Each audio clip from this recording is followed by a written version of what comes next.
Is Amen Thompson the NBA's next superstar? We've heard that from quite a few people, including myself. Love to watch Kevin Durant dunk in transition, I would say, by the way. But Amen has all of the tools that you would look for in a superstar. He is absurdly athletic. We're going to get into the defense in a second. But also, he has the superstar room to improve, and that comes in the form of his jump shooting. Now, the touch around the basket was there last night. The defense was certainly there. And I liked how he presented himself as a lead ball handler and as a passer. He is not perfect in that regard yet. That is what he played in high school. That is what he played growing up his entire life, is point guard. As we can see, though, we got some great drives to the basket. Early on in the first quarter, it looks like this might be an Amen explosion. Watch the cut to the basket, something Russell Westbrook never did in his life, work off the ball. I didn't mean to Westbrook hate, it just came out. But Amen is really a do-it-all type player. We see the nice little dribble move that leads to the wide open three. Let's actually run that back.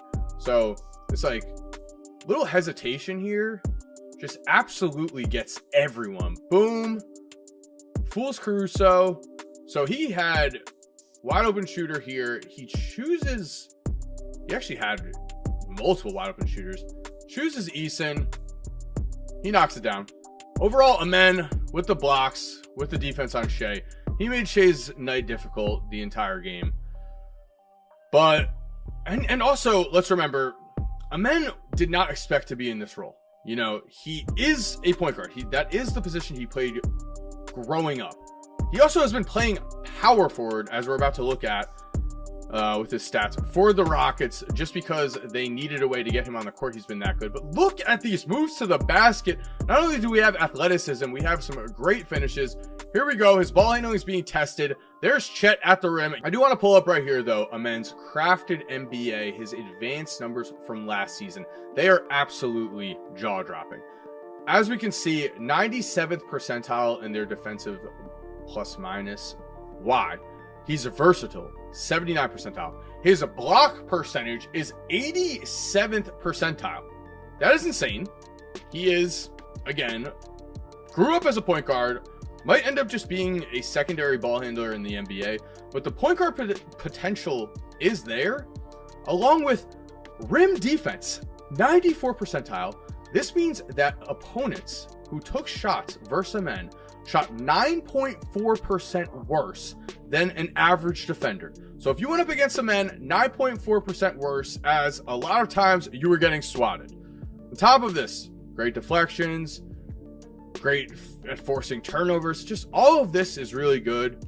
And then his offense, while it's still not there, while it's still not where it is going to be if he continues to improve at the rate we saw, look at last season.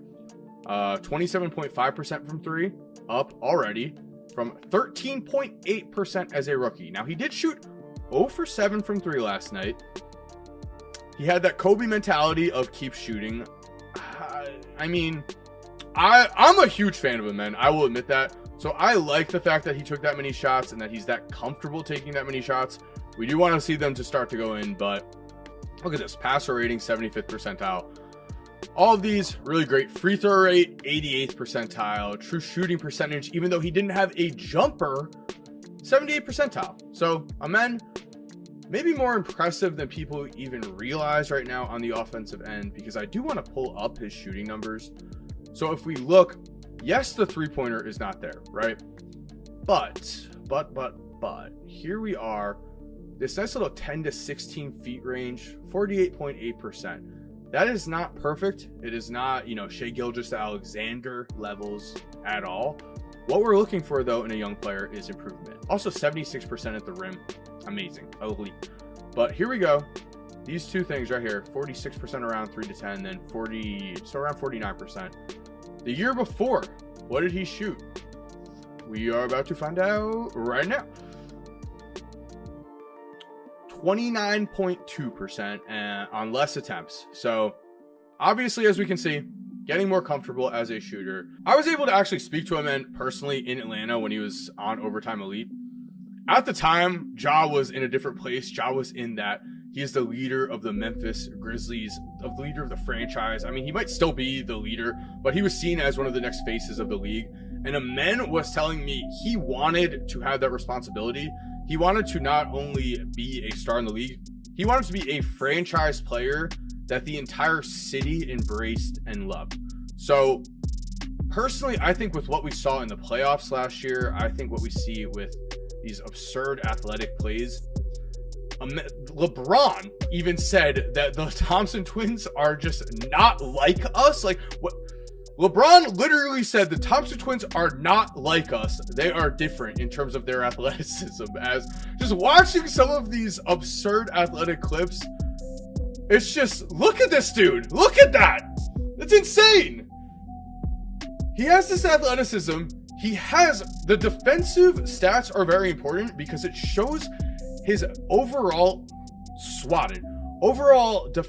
IQ as a basketball player, right? He's not one of those players that is like a young deer out there and is just, you know, he's a lot of athleticism, but he's not quite making the right plays, not doing the right things. We see him back cutting. We see him being patient on defense and just being, you know, a player who we can see the future progression happening in ways that aren't just this is a guy that pops off the screen in an athletic fashion, but is more, wow, if he gets a jump shot, if he gets a three-pointer going, who is possibly going to stop him? I think the answer is nobody. So I do think that he is going to be, and I know that label is a big one, but I think he's going to be a superstar. I think he's going to be one of the guys with Cade that challenges Wemby for one of the better players of this upcoming generation. I do want to know what you think down below, and I am live streaming now Mondays, Wednesdays, and Fridays at 9 a.m. Eastern every single one of those days, possibly for the rest of my life. So make sure to subscribe and turn on post notifications. That way you do not miss a live stream. I really hope to see you there and you do not miss a video like this.